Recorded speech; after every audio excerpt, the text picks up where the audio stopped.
어느 마을에 부유한 상인과 그의 아내가 살고 있었다.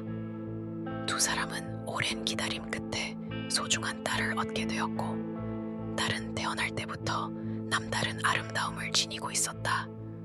새하얀 피부, 긴 속눈썹, 커다란 눈망울은 누구나 한 번쯤 돌아볼 만큼 매혹적이었다. 하지만 이상하게도 그녀가 어릴 적부터 어른들은 그 미모를 보며 꼭 같은 말을 했다. 저 아이는 여우가 틀림없어. 저렇게 고운 얼굴은 재앙을 부르는 법이지. 어머니는 그 말이 농담이길 바랐다. 하지만 딸이 16살이 되자 그 불안은 점점 현실로 다가왔다. 마을에서는 요즘 이상한 일이 벌어지고 있었다.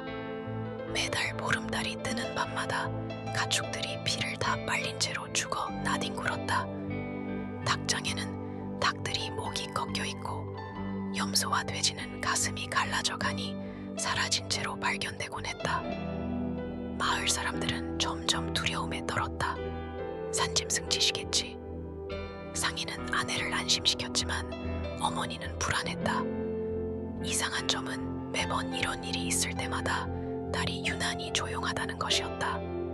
특히 비 오는 날 밤이면 딸은 방에 혼자 틀어박혀 창밖을 보거나 무언가 손에 바르는 모습을 보였다. 어느 날 비바람이 몰아치는 밤, 어머니는 이상한 소리를 듣고 잠에서 깼다. 딸의 방에서 은은하게 참기름 냄새가 흘러나오고 있었다. 그녀는 조심스럽게 방문을 열었다. 딸은 작은 등잔불 아래 앉아 있었고 손바닥에 참기름을 덜어내고 있었다. 그녀의 손은 윤기가 흐르고 촛불 아래서 번들거렸다. 참기름이 방 안에 퍼져 기름진 냄새가 공기를 감쌌다. 이렇게 늦은 밤에 뭘 하고 있니?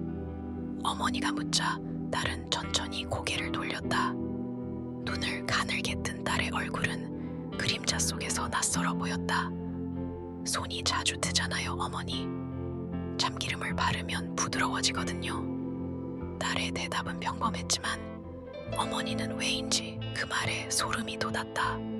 그저 참기름일 뿐인데도 무언가 끈적한 불안감이 온몸에 스며드는 느낌이었다. 며칠 후 딸은 밤늦게 밖으로 나갔다. 어머니는 더 이상 참을 수 없어 몰래 딸을 따라갔다. 달빛 아래 그녀의 발걸음은 조용했고 산길을 능숙하게 걸었다. 딸은 깊은 숲속으로 들어갔고 어머니는 멀리서 그 모습을 지켜보았다. 딸은 갑자기 멈춰 서더니 작은 구덩이를 향해 다가갔다. 그리고 무언가를 꺼내듯 손을 구덩이 안으로 집어넣었다. 그 순간 어머니는 참기름 냄새가 다시 코끝을 스쳤다. 왜 이런 냄새가 여기서도 나는 걸까? 잠시 후 딸은 조용히 몸을 일으켜 다시 집으로 돌아갔다. 어머니는 그곳에 홀로 남아 구덩이를 들여다보았다.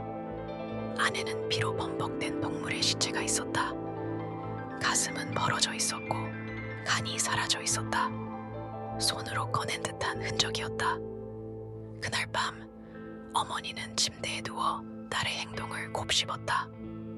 참기름을 바른 손으로 동물의 몸속을 탐색하는 모습이 머릿속에 맴돌았다. 손을 미끄럽게 만들어 구멍 속으로 쉽게 넣으려는 건가? 그녀는 이 생각이 터무니없다고 부정하려 했지만 마음 깊은 곳에서는 그 장면이 선명하게 떠올랐다. 다음 날 아침 마을에서 또다시 간이 사라진 가축이 발견되었다는 소식이 들렸다. 이번에는 염소였다. 마을 사람들은 화가 나서 범인을 찾기 위해 회의를 열었고 어머니는 더 이상 참을 수 없었다. 어머니는 그날 밤 딸의 방으로 들어갔다. 딸은 또다시 참기름을 손에 바르고 있었다. 손은 반짝이며 기름 냄새가 방 안에 가득 찼다. 네가 그 짓을 했지? 어머니는 떨리는 목소리로 말했다. 딸은 천천히 손을 비비며 고개를 들었다. 무슨 말씀이세요? 너는 인간이 아니야. 네가 여우라는 걸 안다. 딸은 웃었다. 어머니도 이미 알고 계셨잖아요. 제가 무엇을 하는지, 왜 참기름을 바르는지. 그녀는 손을 천천히 뻗어 어머니의 얼굴을 쓰다듬었다. 기름이 묻은 손길이 어머니의 피부를 미끄러지듯 지나갔고 그 순간 소름이 돋았다. 다음 날 아침 상인의 집은 텅 비어 있었다. 어머니와 아버지 그리고 딸 모두 사라지고 없었다. 집안은 어지럽혀져 있었고 바닥에는 참기름 냄새가 희미하게 남아 있었다.